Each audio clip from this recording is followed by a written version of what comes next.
crédit photo, Abaka, une histoire de liberté, de célébrité, de maternité, de survie, de foi et d'espoir. Voilà comment les éditions J.C. Latte présentent La femme en moi, l'autobiographie de Britney Spears. Disponible depuis la fin octobre, ces mémoires sont une nouvelle étape dans l'émancipation de la pop star, qui raconte pour la première fois de l'intérieur l'enfer de la tutelle abusive qui a régi sa vie pendant 13 ans. Dans l'ouvrage, Britney Spears règle ses comptes avec sa famille mais aussi avec elle-même, en mettant des mots sur les traumatismes qu'elle a vécus, comme son avortement lorsqu'elle était enceinte de Justin Timberlake ou sa dépression post-partum, après la naissance de ses fils Sean Preston et Jayden. Et elle l'affirme de but en blanc, la musique n'est plus sa priorité. Pour l'instant, ma carrière musicale passe au second plan. Mon but principal, c'est de mettre de l'ordre dans ma vie spirituelle, de faire attention aux petites choses, de ralentir la cadence. Il est temps pour moi d'arrêter d'être ce que les autres veulent que je sois, et de me trouver moi-même, écrit-elle dans les dernières pages. Le player Dailymotion est en train de se charger. var configuration égale new object. Configuration.video égale x8ox9f6. Configuration.param égale new object. Configuration.param.aspect-ratio égale 16:2.9. Configuration.param.mute égale true. Configuration.param.enabled logo égale false. Dailymotion.create player my Dailymotion player.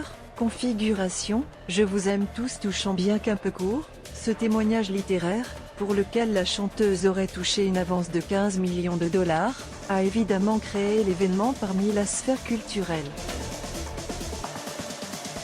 En une semaine, le livre La femme en moi s'est arraché à 1,1 million d'exemplaires outre-Atlantique.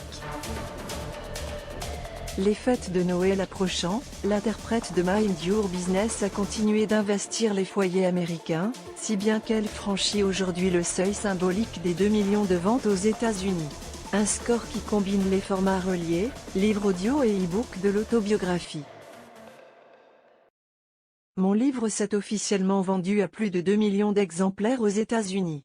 Merci à tous les fans qui m'ont soutenu ainsi que mon histoire. Je vous aime tous, réagit Britney Spears dans un communiqué transmis à People.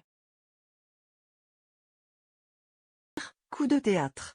Britney Spears annonce qu'elle ne reviendra jamais en musique. Selon le magazine, les ventes totales estimées du livre de Britney Spears se situeraient aux alentours de 3 millions de copies dans le monde. La sortie n'a pas suscité l'engouement attendu, les premiers chiffres de vente du livre ont été décevants, avec seulement 14 318 fans au rendez-vous lors de la première semaine de parution. Titre de comparaison, le suppléant, l'autobiographie Choc du prince Harry, s'était arraché à 85 000 exemplaires en 5 jours en 2022. La chanteuse n'a pas dit son dernier mot.